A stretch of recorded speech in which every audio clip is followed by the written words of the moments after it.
Assalamualaikum warahmatullahi wabarakatuh. Assalamualaikum warahmatullahi wabarakatuh. Perkenalkan nama saya Kansa Azhara Sufiatullah, NIM 2006061111098. Di sini saya akan mempresentasikan proposal desain yang berjudul Intelligence Development by Smart Architecture Startup Office Design. Yang pertama, untuk fakta dari perancangan ini adalah arsitektur merupakan subsektor industri ekonomi kreatif yang berperan dalam pertumbuhan ekonomi di Indonesia. Kedua, startup digital menjadi fokus Kemenparekraf untuk mendongkrak ekonomi kreatif di tahun 2023. Yang ketiga, banyaknya arsitek di Kota Malang yang sudah mendapatkan surat izin praktik atau STRA. Dan yang terakhir, kawasan Sawah Jajar merupakan Central Business District yang berpotensi untuk mewadahi fasilitas bidang arsitektur. Untuk isu dari perancangan ini, belum adanya fasilitas yang memadai untuk bidang arsitektur di Malang, terutama untuk arsitektur yang baru merintis. Yang kedua, minimnya penyebarluasan publikasi dan dokumentasi karya arsitektur di Kota Malang. Dan yang terakhir, apresiasi masyarakat terhadap karya arsitektur masih tergolong rendah. Dan untuk mewujudkan ekosistem startup digital yang berkualitas, perlu adanya eh, fasilitas yang berbasis teknologi terbaru yang efisien dan optimal. Maka dari itu, salah satu teori yang mendukung adalah eh, pendekatan smart arsitektur yang berada di bawah naungan pendekatan high teknologi. Untuk integrasi nilai keislaman, Al-Quran memerintahkan kita untuk meningkatkan ilmu pengetahuan dan juga teknologi pada surat Toha ayat 114. Tujuan dan kriteria desain.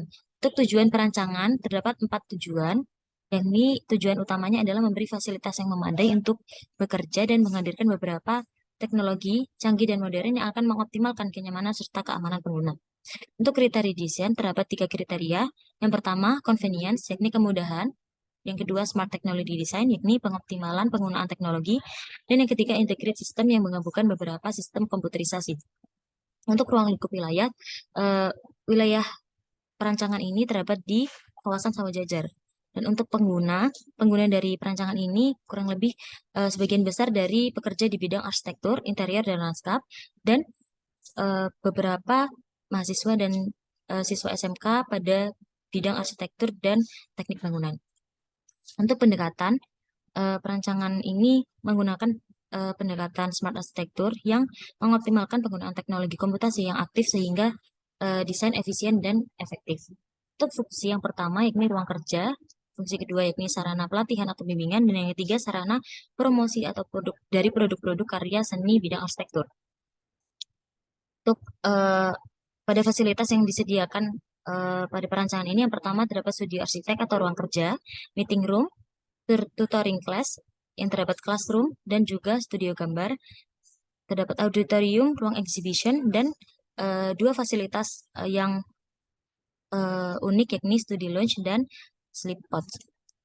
Untuk kajian prinsip-prinsip arsitektur berdasarkan nilai keislaman, yang pertama aspek efisien, yang kedua aspek bentuk, yang ketiga aspek nyamanan dan aspek keselamatan, dan yang terakhir aspek teknologi. Untuk istilah smart architecture itu sendiri berada di bawah naungan pendekatan high-tech yang pertama kali digunakan untuk mempresentasikan sebuah sistem teknologi pada suatu bangunan yang digunakan pada awal tahun 1970. Tujuan dari smart architecture ini adalah memberikan teknologi sebagai efisiensi dan efektivitas pengguna. Untuk prinsip yang pertama terdapat fleksibilitas ruang, yakni yang kedua menghasilkan bangunan yang tidak monoton, yang ketiga structural expression, dan yang keempat point of interest. Untuk studi presiden yang pertama, eh, saya akan mengambil beberapa eh, aspek kajian. Yang pertama untuk penggunaan teknologi AI yang atau kecerdasan buatan yang dengan tujuan menciptakan ekosistem yang baik pada lingkup kerja. Untuk data presiden yang kedua, saya mengambil pada fleksibilitas ruang, yakni menyediakan fasilitas yang inovatif dengan menyediakan CO workspace semi outdoor. Untuk data kawasan, luas wilayah pada kawasan Sawah Jajar ini yakni 181 hektar dengan fungsi wilayah yang dikategorikan sebagai perdagangan dan jasa. Pertimbangan dalam memilih wilayah yakni uh, berdasarkan RT RW wilayah dan juga sosial budaya ekonomi. Untuk data tapak, luas tapak di sini sebesar 3,16 hektar dengan lokasi di Jalan Alinila 2, Kecamatan Gedung Gandeng, Sawah Jajar. Dan untuk proses desain, yang pertama saya menentukan topik dan isu perancangan, yang kedua menyusun referensi, yang ketiga menyusun data tapak dan data kawasan, yang keempat menentukan tagline perancangan, dan yang kelima melakukan analisis, dan yang terakhir menyusun konsep perancangan. Untuk tagline saya yakni Millennial Future Work Style yang menghadirkan suasana kerja untuk generasi milenial dengan kemajuan teknologi yang menciptakan gaya kerja masa depan sesuai dengan berkembangnya kecerdasan dan meningkatkan inovatif dan kreativitas.